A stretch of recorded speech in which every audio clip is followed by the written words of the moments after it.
1932 में, किसमें, 1932 में जेम्स चैडविक ने क्या किया था, न्यूट्रॉन की डिस्कवरी की थी। किसने की थी, जेम्स चैडविक ने। ओके, न्यूट्रॉन को कैसे रिप्रेजेंट करते हैं हम, स्मॉल एन से। ओके, न्यूट्रॉन का नाम न्यूट्रॉन कैसे पड़ा, क्योंकि न्यूट्रॉन किसके अंदर मिलता है हमें, न्यूक्लियस के अंदर। किसके अंदर मिलता है बच्चे, ये न्यूक्लियस के अंदर। ओके, और जो भी आपके पार्टिकल्स, ठीक है, जैसे प्रोटॉन और न्यूट्रॉन दोनों किसके अंदर मिले हैं हमें, न्यूक्लियस के अंदर। तो इन दोनों को, किसको, प्रोटॉन और न्यूट्रॉन,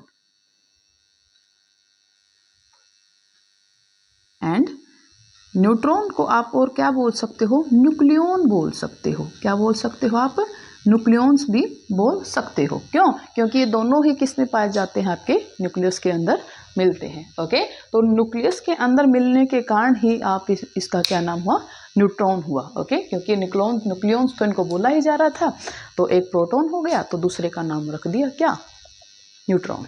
क्या, न्यूट्रॉन। और जैसे ही आपको पता है प्रोटॉन एंड न्यूट्रॉन, इन दोनों को क्या बोलते हैं हम, सम ऑफ, क्या है, सम ऑफ प्रोटॉन एंड न्यूट्रॉन। इन दोनों का सम क्या होता है, एटॉमिक मास होता है। क्या होता है बच्चे, atomic mass of that atom. क्या होगा वो आपका एटॉमिक मास, क्या होगा, the sum of proton and neutron present in the nucleus of any atom. Okay, तो न्यूट्रॉन्स के बारे में इतना ही था। नेक्स्ट हम पढ़ते हैं, नेक्स्ट टॉपिक क्या है हमारा, how are electron distributed in different orbits. ये जो इलेक्ट्रॉन है आपके अलग अलग ऑर्बिट के अंदर कैसे डिस्ट्रीब्यूट किए गए हैं, या तो क्या है एक ही ऑर्बिट के अंदर सारे हैं, या सबके अंदर किसी में एक है किसी में दो है, मतलब उनका सीक्वेंस क्या है, ठीक है, किस रूल के अकॉर्डिंग उनको उन ऑर्बिट्स के अंदर डाला गया है। ओके, उसके बारे में अब हम पढ़ेंगे।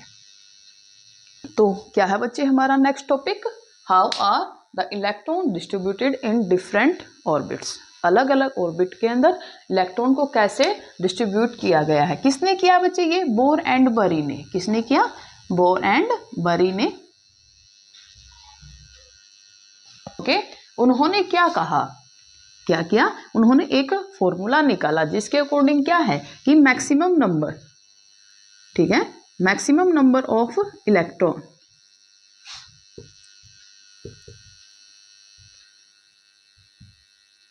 इलेक्ट्रॉन किसमें, किसी भी ऑर्बिट में मैक्सिमम नंबर ऑफ इलेक्ट्रॉन कितने हो सकते हैं बच्चे। ओके, वेयर एन क्या है, N is the shell number 1 2 3। Okay, जो क्या है आपका शेल होता है वो क्या लिया गया है, एन लिया गया। जैसे कि क्या है, ये आपका कोई भी एटम है, ये इसका न्यूक्लियस है, ये क्या है आपका फर्स्ट सेल है। क्या है, फर्स्ट सेल। ओके, जिसको क्या नाम दिया गया था, K. Okay, then it is second shell L, and this one is third M। ये क्या है 1 2 and 3 and so on। तो देखिए जो आपका फर्स्ट ऑर्बिट है उसके अंदर कितने इलेक्ट्रॉन हो सकते हैं, के सेल के अंदर कितने होंगे, क्या है 2, और N मीन्स जितने उसकी क्लास है, अगर फर्स्ट है तो 1 का स्क्वायर क्या होगा, ये 2 इलेक्ट्रॉन कितने होंगे बच्चे, 2। तो ऐसे ही क्या है L सेल में कितने होंगे, 2 into 2 square is equal to 8। Then M में कितने होंगे, 2 इंटू 3 स्क्वायर। ओके, नेक्स्ट क्या है K L M N, N shell में कितना होगा 2 इंटू 4 स्क्वायर, कितना 32। ओके, ऐसे ही ये चलता रहेगा। ओके बच्चे, अब पता लग गया कि कैसे क्या है distribution of electron in different orbits. ये आपको अच्छे से समझ में आ गया होगा। तो किससे क्या है आपका फॉर्मूला, 2n स्क्वायर है। ओके, और यहाँ पर n क्या है आपका, जो आपका क्या है सेल नंबर है। ठीक है, किस सेल में आपको वो पता लगाने हैं, उसके अकॉर्डिंग आप क्या कर सकते हो, पता लगा सकते हो, और ऐसे ही आप फील करोगे। ठीक है, तो सबसे पहले आप जो न्यूक्लियस के,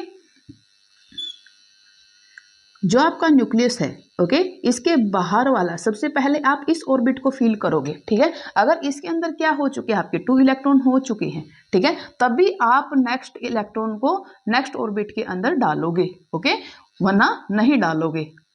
देखिए अगर क्या है आपका, आपके पास क्या है एटम, एक एटम है आपके पास हाइड्रोजन, ओके, हाइड्रोजन है तो आप इसमें कैसे फिल करोगे, उसमें दिस वन इज न्यूक्लियस, कितना होता है एटॉमिक नंबर ऑफ हाइड्रोजन, कितना होता है 1, इट मीन्स इसके पास कितना है, एक ही इलेक्ट्रॉन है, तो इस इलेक्ट्रॉन को आप फर्स्ट सेल में ही रखोगे बच्चे, ठीक है, ये नहीं है कि आप इसको एल सेल या एम सेल में कहीं भी रख दोगे, ओके। पहला क्या है, यही रूल के अकॉर्डिंग क्या होता है कि आप फर्स्ट सेल में ही सबसे पहले आप जो नीचे के सेल हैं उनको भरते चलोगे, ओके। अगर क्या है आपके पास, मान लिया हमारे पास क्या है, कार्बन है, कार्बन का एटॉमिक नंबर 6, तो क्या होगा, पहले क्या होंगे, जैसे देखिए 2 इलेक्ट्रॉन, उसके बाद कितने 4, ओके।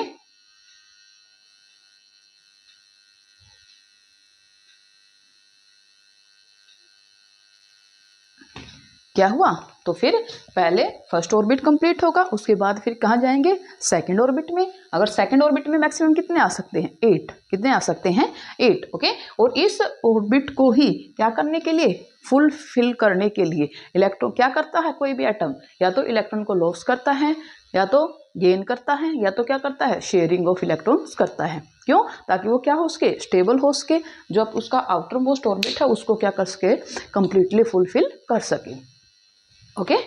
यही क्या थी बच्चे आपकी डिस्ट्रीब्यूशन ऑफ इलेक्ट्रॉन था। कैसे कैसे करना है, लिखिए, second, the maximum number of electron that can be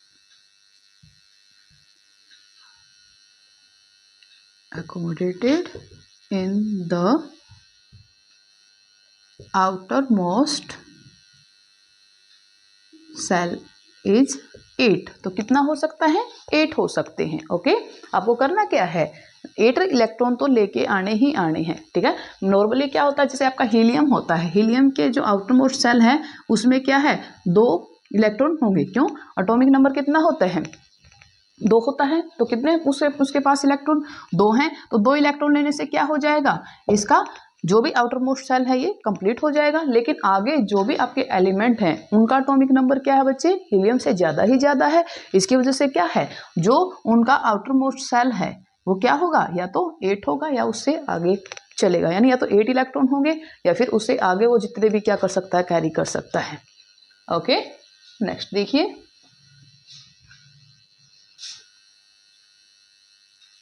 electrons are not counted in a given cell unless the inner cells are filled. The cells are filled stepwise. Okay बच्चे, क्या है कि सबसे पहले हम किसको करेंगे, के सेल को फिल करेंगे, उसके बाद एल को, फिर एम को और उसके बाद एन को। ये नहीं है कि आप सीधे ही कोई भी इलेक्ट्रॉन उठा के एम सेल में रख दोगे, नहीं, ठीक है। कैसे होगा, सबसे पहले आपको न्यूक्लियस के जो नियरेस्ट सेल है उसको फिल करना होगा, ओके। स्टेप बाय स्टेप वही चलेगा। कौन सा फार्मूला यूज करना पड़ेगा, 2n², okay, that is the formula where n is the जो भी क्या है आपका एनर्जी लेवल है, ओके, ठीक है। सकता है आपसे पूछ सकते हैं क्या, एटॉमिक स्ट्रक्चर पूछ सकते हैं कि है क्या किसी भी इलेक्ट्रॉन की, जैसे कि आपने क्या कर लिया, क्या है, नियॉन ले लिया बच्चे, एटॉमिक नंबर कितना है 10, ओके। इसकी स्ट्रक्चर बनानी है, इलेक्ट्रॉन डॉट स्ट्रक्चर, तो फर्स्ट में 2, देन 8, 1 2 3 4 5 6 7 8, ओके। ये क्या है, आप रिप्रेजेंट कर रहे हो क्या, किसको, किसी भी इलेक्ट्रॉन के स्ट्रक्चर को, कि क्या के सेल में कितने इलेक्ट्रॉन है एंड एल सेल में कितने इलेक्ट्रॉन है, ओके। इसी वे से अगर आपको क्या है, किसी भी एटम का, किसी भी एलिमेंट का अगर एटॉमिक नंबर आपको याद है तो आप आसानी से उसकी स्ट्रक्चर बना सकते हो, ओके। आप बता सकते हो कि उसकी वैलेंसी कितनी है, ठीक है, और उसके आउटर मोस्ट सेल में कितने इलेक्ट्रॉन हैं, ये सब। नेक्स्ट टॉपिक है बच्चे वैलेंसी। क्या है valency?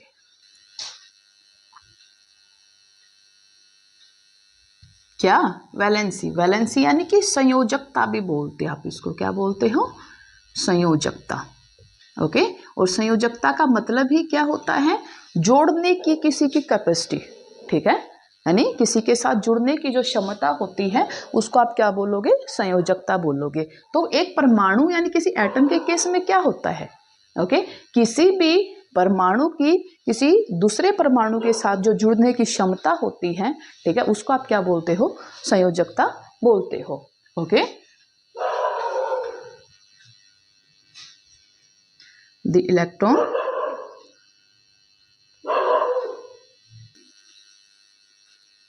present in the outermost cell of an atom are called valence electron। उनको क्या बोलेंगे हम? वैलेंस इलेक्ट्रॉन बोलेंगे। ओके। जैसे कि क्या है, अभी हमने क्या देखा, आप हम कार्बन का लेते हैं बच्चे, ठीक है, एटॉमिक नंबर है 6। ओके। फर्स्ट सेल यानी के सेल में कितने इलेक्ट्रॉन? 2। एल सेल में कितने? 4। ओके। तो इसको ये आउटर मोस्ट सेल कंप्लीट करने के लिए कितने और इलेक्ट्रॉन चाहिए? 4 और इलेक्ट्रॉन चाहिए, ठीक है। आप या तो आप ये देख सकते हो इसके आउटर मोस्ट सेल में कितने हैं? 4 है, हो जाएगा, ठीक है। या फिर आप क्या करोगे, अगर 4 तक है, 1 2 3 4 है, इंक्रीजिंग ऑर्डर में है इतना तक, 4 तक, तो उसकी वैलेंसी क्या रहेगी? 4 ही रहेगी। अगर क्या है, किसी भी एटम के आउटर मोस्ट सेल में क्या है? इलेक्ट्रॉन मोर देन 4 है। क्या है? More than 4। मोर देन 4 है अगर, तब हम क्या करेंगे? हम 8 माइनस वो जितने भी वो नंबर ऑफ वैलेंस इलेक्ट्रॉन है उनको हम क्या कर देंगे? माइनस कर देंगे। अगर क्या है 5 इलेक्ट्रॉन है, आप क्या करोगे फिर? 8 माइनस 5, वैलेंसी कितनी हो जाएगी? 3 हो जाएगी। कितनी हो जाएगी? 3 हो जाएगी। अगर क्या है 6 है, वैलेंस आउटर मोस्ट सेल में 6 है, देन वैलेंसी 2। अगर कितने हैं? 7 है, देन वैलेंसी 1। ओके। तब हम क्या करेंगे? उनकी वैलेंसी ऐसे निकाल लेंगे। आई बात समझ में कि वैलेंसी क्या कैसे करते हैं? मोस्टली क्या होता है, ये किसी भी एटम की कैपेसिटी होती है क्या करने के लिए? किसी दूसरे एटम के साथ कंबाइन करने के लिए। ओके। और ये क्या होता है? किसको रिप्रेजेंट करता है? ये वैलेंस इलेक्ट्रॉन को रिप्रेजेंट करता है, ठीक है। किसी भी एटम के वैलेंस सेल में, वैलेंस सेल बोलो या फिर आउटर मोस्ट सेल बोलो, किसी भी एटम के आउटर मोस्ट सेल में जितने भी इलेक्ट्रॉन होते हैं उनको आप क्या बोलते हो? वैलेंस इलेक्ट्रॉन बोलते हो। और उन इलेक्ट्रॉन को गेन या लॉस करने की कैपेसिटी को हम क्या बोल सकते हैं? वैलेंसी बोलते हैं। ओके। अपने आउटर मोस्ट सेल को फिल करने के लिए कोई भी इलेक्ट्रॉन जितने इलेक्ट्रॉन को गेन करता है या फिर उनको लॉस करता है, उसको आप क्या बोलते हो? उस एटम की यानी उस एलिमेंट की वैलेंसी बोलते हो। क्या बोलते हो बच्चे? वैलेंसी। लिखिए डेफिनेशन। क्या होती है बच्चे वैलेंसी? कंबाइनिंग कैपेसिटी होती है। क्या होती है? Combining capacity of a element to fill its outermost cell by losing or gaining electron।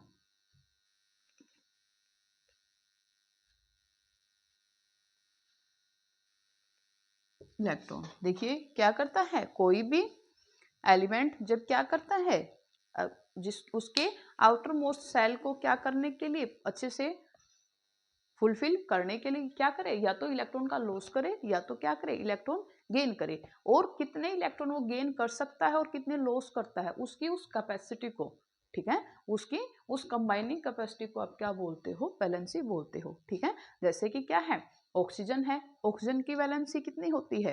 2। कितनी होती है? 2, क्यों? क्योंकि ऑक्सीजन के वैलेंस शेल में कितने इलेक्ट्रॉन होते हैं? 6। कितने होते हैं? 6। ओके, तो इसको अपना आउटर मोस्ट सेल कंप्लीट करने के लिए कितने चाहिए? 2 इलेक्ट्रॉन चाहिए, ठीक है। तो अपना आउटर मोस्ट सेल क्या करने के लिए? फुल्ली फिल करने के लिए कोई भी एलिमेंट क्या करे? या तो लॉस ऑफ इलेक्ट्रॉन करे या इलेक्ट्रॉन को जो गेन करने की जो भी उसकी कैपेसिटी होती है उसको आप क्या बोलते हो? उसकी वैलेंसी बोलते हो। ओके बेटा, आ गया समझ में? और हमने ये पता लगा ही लिया नॉर्मली तो क्या होती है वैलेंसी, आउटर मोस्ट सेल में कितने इलेक्ट्रॉन है, दैट इज अगर वो क्या है मोर देन 4 है, अगर इलेक्ट्रॉन क्या है मोर देन 4 है, तब आप क्या करोगे? उसको 8 में से माइनस कर दोगे और जो भी आपका रिमाइंडर आएगा दैट इज योर वैलेंसी, ठीक है। वो क्या होगी? आपकी वैलेंसी होगी उस एलिमेंट की। ओके बेटा, आगे देखिए नेक्स्ट टॉपिक है बच्चे एटॉमिक नंबर। क्या है? Atomic number. ओके, सबसे पहले हम एटॉमिक नंबर को किससे रिप्रेजेंट करते हैं? जेड से। किससे रिप्रेजेंट करते हैं? जेड से। और एटॉमिक नंबर होता क्या है? The number of proton,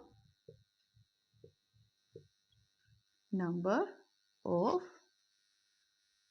proton present in the nucleus of an atom is called atomic number of that atom. वो क्या होगा?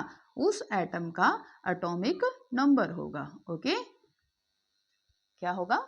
एटॉमिक नंबर होगा। नॉर्मली क्या होता है? नंबर ऑफ प्रोटॉन और नंबर ऑफ इलेक्ट्रॉन क्या होते हैं? सेम होते हैं, बट किसी भी एटम का जो न्यूक्लियस होता है जिसके अंदर क्या होता है उसका कंप्लीट एटॉमिक मास इंक्लूड होता है, उसके अंदर जो नंबर ऑफ प्रोटॉन होते हैं बच्चे उसको ही आप क्या बोलोगे? उस एटम का एटॉमिक नंबर बोलोगे। ओके, इसको हमने किससे रिप्रेजेंट किया? जेड से रिप्रेजेंट किया। जैसे क्या है हमारा, फॉर एग्जाम्पल कार्बन आप लेते हो, कार्बन का एटॉमिक नंबर 6, क्यों? क्योंकि इसके न्यूक्लियस के अंदर नंबर ऑफ प्रोटॉन कितने हैं? 6 है। कितने हैं? Number of proton 6। Okay, same ऐसे ही ऑक्सीजन, ऑक्सीजन का कितना है? 8, क्यों? क्योंकि इसके न्यूक्लियस के अंदर भी नंबर ऑफ प्रोटॉन क्या है? 8। ओके, सेम ऐसे ही हाइड्रोजन का एटॉमिक नंबर कितना है? 1, क्यों? क्योंकि इसके न्यूक्लियस के अंदर भी नंबर ऑफ प्रोटॉन कितने हैं? 1। ओके, न्यूट्रॉन तो इसके पास है ही नहीं, अकेला यही एक ऐसा एलिमेंट है जिसके पास क्या है? न्यूट्रॉन नहीं है। ओके, ये था क्या बेटे आपका एटॉमिक नंबर। अब हम किसके बारे में जानेंगे? मास नंबर के बारे में। मास नंबर, मास नंबर को आप किससे रिप्रेजेंट करोगे? ए से। किससे रिप्रेजेंट करोगे? ए से। लिखिए definition, the mass number of an atom is defined as the number of proton and neutron present in the nucleus of that atom। किसी भी एटम के न्यूक्लियस के अंदर जो number of proton and neutron present होते हैं बच्चे, उसको आप क्या बोलोगे? उस एटम का मास नंबर बोलोगे। ओके, जैसे कि क्या है, हमने कार्बन का लिया, कार्बन का के जो न्यूक्लियस है उसके अंदर कितने होते हैं? 6 नंबर ऑफ क्या होते हैं? आपके प्रोटॉन होते हैं और 6 नंबर ऑफ क्या होते हैं? न्यूट्रॉन होते हैं। And the mass number of carbon is 12। क्या है? 12 एटॉमिक मास यूनिट। ओके, क्या होगा? 12। आई बात समझ में? इसको हम किससे रिप्रेजेंट कर रहे हैं? ए से रिप्रेजेंट कर रहे हैं। होता क्या है मास नंबर? किसी भी एटम के न्यूक्लियस के अंदर जो क्या है? Total number of proton and neutron. Total number of proton and neutron, उसको क्या बोलोगे आप? Mass number of that atom. Okay, अब देखिए किसी भी एलिमेंट को आप कैसे रिप्रेजेंट करोगे? ओके, ये क्या है? एक्स क्या है? एलिमेंट का सिंबल है। ओके, उसके ऊपर क्या लिखोगे आप? मास नंबर लिखोगे एंड उसके यहाँ पाव में क्या लिखोगे आप? एटॉमिक नंबर लिखोगे। जैसे अगर आप कार्बन को रिप्रेजेंट कर रहे हो तो क्या? कार्बन 6 12। ओके, ऐसे ही क्या करोगे आप, रिप्रेजेंट करोगे। ऑप्शन को देखिए, O 8 16। ओके, ऐसे क्या कर रहे हो आप, रिप्रेजेंट कर रहे हो किसी भी एलिमेंट को, किसके साथ है, उसका सिंबल, उसका atomic number and mass number, तीनों चीजों को आप क्या करोगे, एक साथ क्या कर रहे हो, रिप्रेजेंट कर रहे हो। नेक्स्ट टॉपिक है बच्चे हमारा isotope and isobar. Isotope,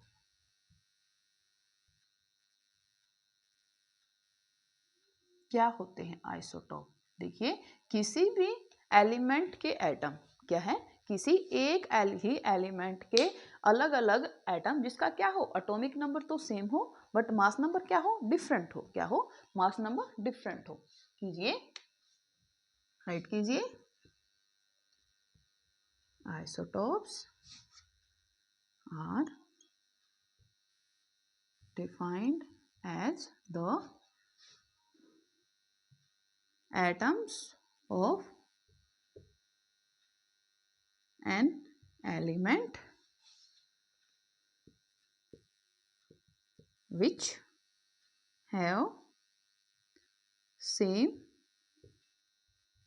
atomic number but different mass number, but different mass number। क्या हो, जिसका एटॉमिक नंबर क्या हो, सेम हो बट मास नंबर क्या हो, डिफरेंट हो, उनको आप क्या बोलोगे, आइसोटोप्स बोलोगे। जैसे क्या है आपका हाइड्रोजन है, ठीक है, हाइड्रोजन क्या किया, कितने आइसोटोप हैं, 3 आइसोटोप हैं हाइड्रोजन के, क्या, protium, deuterium and tritium. Okay, जैसे कि H1 1, H1 2 and H1 3। Okay, protium, deuterium and tritium. Okay, जिसमें क्या है, इनका एटॉमिक नंबर क्या है, सबका सेम है, सभी क्या है, सेम एलिमेंट के एटम है बट मास नंबर क्या है, यहाँ पर तीनों का ही क्या है बच्चे, अलग अलग है। प्रोटियम में मास नंबर 1, ड्यूटेरियम में 2 एंड ट्रिटियम में 3।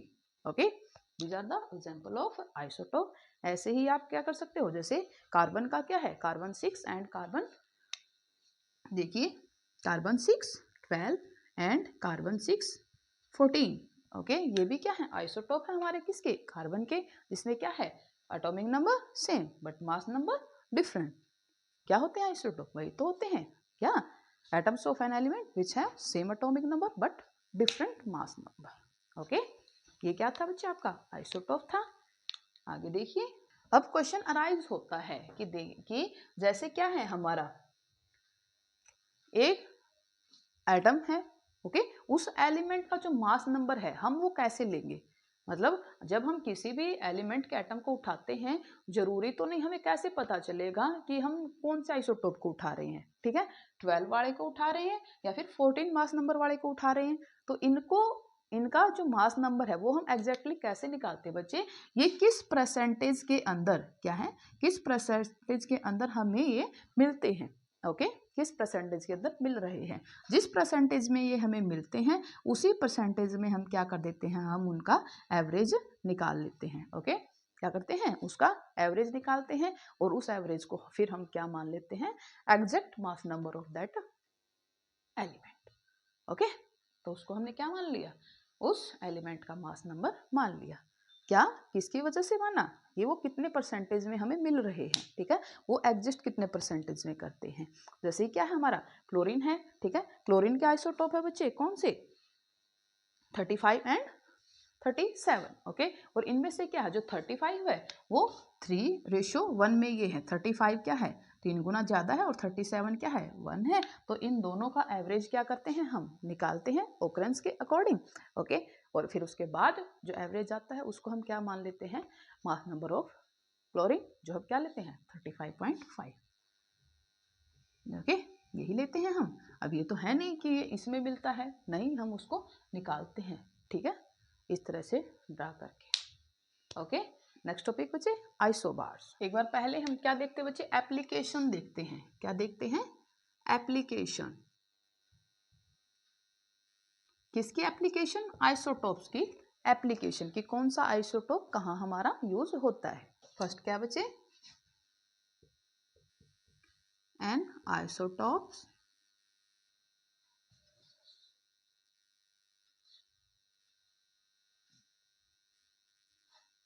of uranium is used as a fuel in nuclear reactor. Okay जो आपके न्यूक्लियर रिएक्टर होते हैं, परमाणु संयंत्र होते हैं बच्चे, उसके अंदर एज ए फ्यूल यूज होता है क्या? Uranium isotope. Okay, second one is an isotope of cobalt is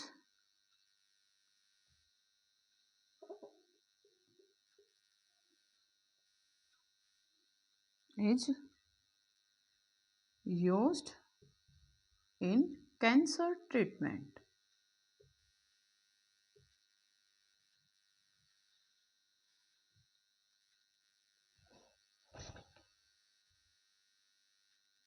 ठीक है, कैंसर के ट्रीटमेंट में भी क्या होता है बच्चे? हमारा कोबाल्ट का आइसोटोप होता है जो उसका यूज होता है। Third, N isotope of iodine is used in treatment of goiter. Okay, जो गोइटर यानी जो गेंगा रोग होता है, आयोडीन की कमी से होता है, उसके अंदर आयोडीन के ही क्या है, एक आइसोटोप को लिया जाता है उसका ट्रीटमेंट करने के लिए। Okay, next topic is isobar, last topic है, उसके बाद आपका चैप्टर कंप्लीट। ओके,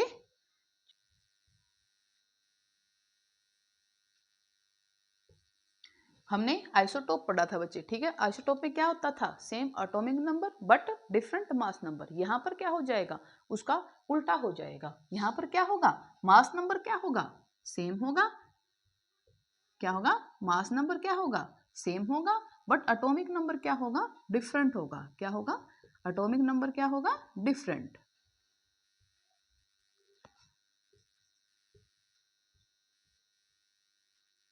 देखिए, the atoms of different element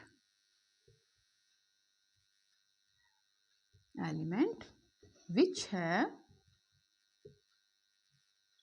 same mass number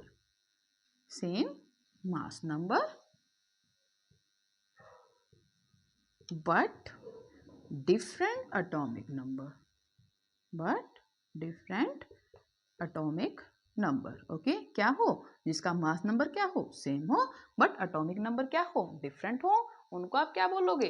isobars बोलोगे। एग्जांपल देखिए बच्चे, क्या है? Calcium and argon. ठीक है, कैल्शियम एंड आर्गन। देखिए, कैल्शियम का भी एटॉमिक मास कितना होता है? 40 एंड आर्गन का ऑल्सो 40। ठीक है, बट एटॉमिक नंबर कितना है? कैल्शियम का कितना? 20 एंड आर्गन का कितना? 18। तो क्या हुआ इनका? क्या होता है?